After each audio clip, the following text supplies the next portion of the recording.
Welcome to lesson 3.1. It's about rational numbers and decimals. This is from the online Go Math stuff. So if you have this book here, that one, or you got this one, doesn't matter.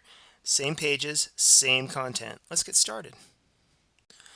All right, so the name of the game here is you're turning these fractions into decimals. And the fractions are this new fancy term, a rational number.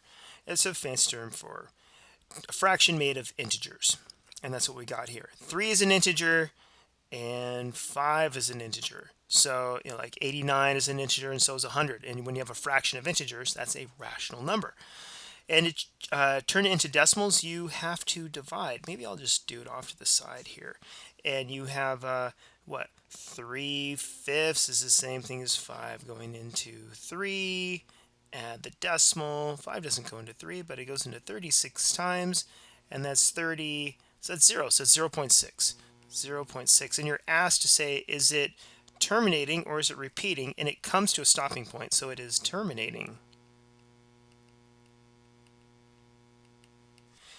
Okay, next one, 89 hundredths. The easy part is that is this decimal point, 89. 9 is in the hundredths place. So when you have something like 89 hundredths, don't call it 89 over 100, call it 89 hundredths, and you'll know what the decimal is, which is great. And it's negative, don't forget that part. It comes to a stopping point, so this is terminating.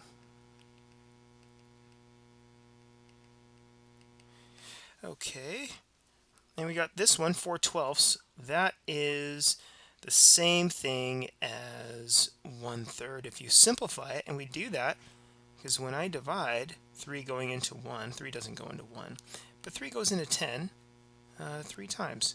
So 3 times 3 is 9, and 10 minus 9 is 1. Let's add a 0. I've seen this before. 3 goes into 10 3 times. And that's 9. It's just going to keep on doing the same old thing over and over. So this is which is equal to 0.3, and the 3 repeats, so I'll put a bar over it, and this is a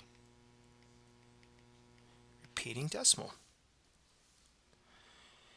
And 25 over 99. Well, what you could do is this. It's a little tedious, but you have 99 going into 25, but 99 doesn't go into 2 and it doesn't go into 25, so let's put a decimal in. That goes in I believe 2 times is 18, and that's 19, so that's 2.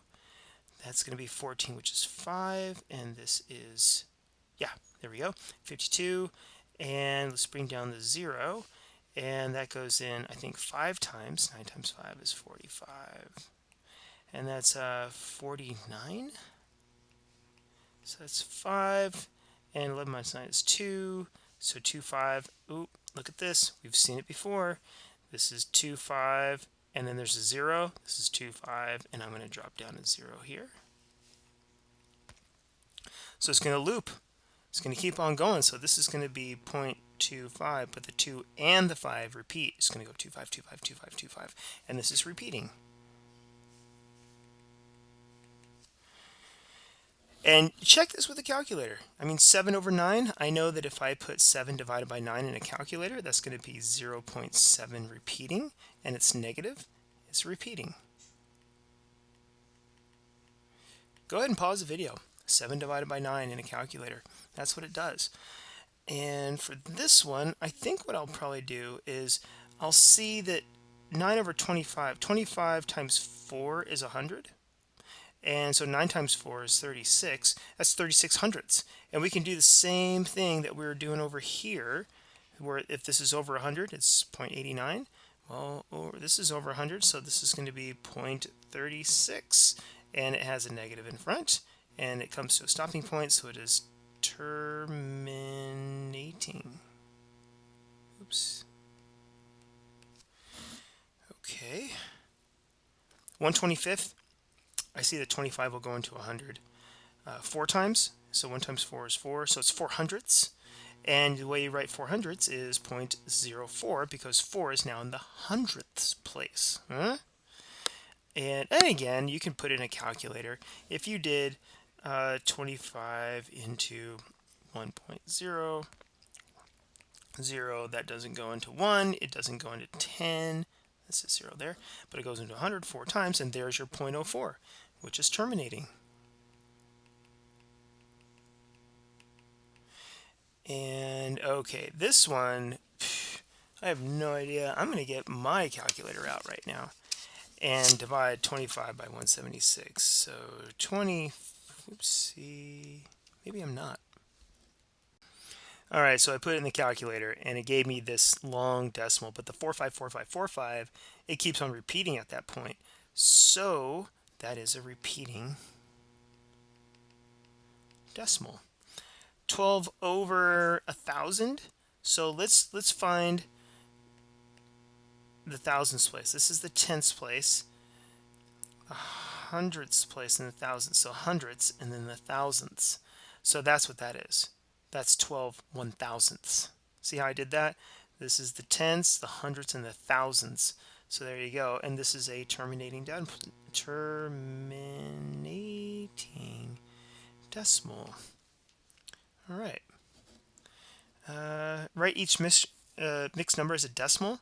Well, let's take this -11 and let's say it's -11 point, and then whatever 1/6 is as a decimal. So I put it in a calculator and I learned that it was 1 and the 6 repeats. Keeps on going. 2 and 9/10, that's easy. That's the 2 and 9/10. Well, 9 goes in the tenths place.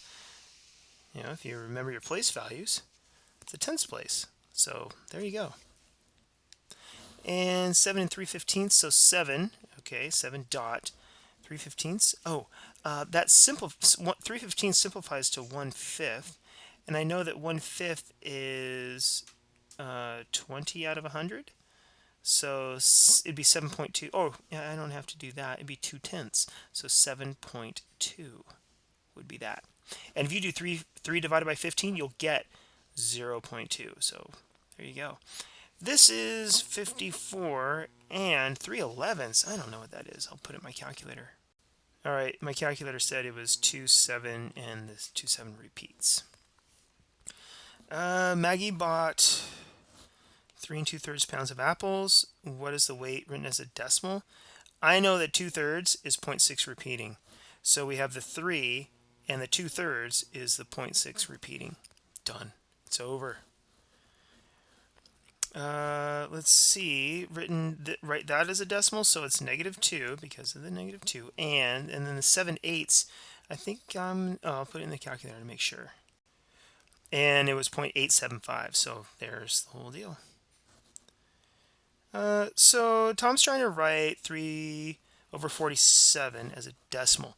He used long division and divided until he got the quotient of this. So this was the answer, at which point he stopped. Since the decimal doesn't seem to terminate or repeat, he concluded that 3/47 is not rational. Do you agree or disagree?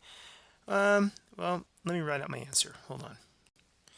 Okay, so here's my response. I disagree. The decimal may develop a repeated pattern later. Just because you don't see one now doesn't mean it doesn't show up later. So he has to continue to build that decimal until it either terminates, it comes to an ending point, or he finds that darn pattern.